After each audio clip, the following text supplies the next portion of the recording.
అలాగే గాజువాక 68 వార్డులో 1.62 కోట్లతో అభివృద్ధి పనులకు శంకుస్థాపన చేపట్టారు. ఈ కార్యక్రమానికి ముఖ్య అతిథులుగా గాజువాక శాసనసభ్యులు పల్లా శ్రీనివాసరావు, వార్డు కార్పొరేటర్ గుడివాడ అనూష పాల్గొన్నారు. ఈ సందర్భంగా పల్లా శ్రీనివాస్ మాట్లాడుతూ గాజువాక పరిధిలో ప్రజల అవసరాలను దృష్టిలో ఉంచుకొని అభివృద్ధి పనులు వేగంగా కొనసాగుతున్నాయని పేర్కొన్నారు. జీవీఎంసీ నిధుల సహాయంతో 68వ వార్డులో ప్రజలకు మరిన్ని సదుపాయాలు అందించేందుకు కృషి చేస్తామని తెలిపారు.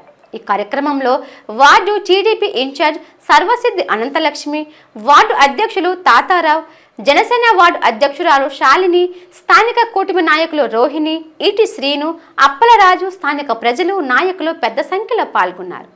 గతంలో కూడా చెరువుకి ఒక రూపురేఖలు తీసుకురావడం జరిగింది. అప్పుడు 1 కోటి రూపాయలతో. ఇప్పుడు మళ్ళీ దాని మీద ట్రాక్ వేసి ప్రజలందరికీ అందుబాటులో ఉండే విధంగా తీసుకురావడం జరుగుతుంది.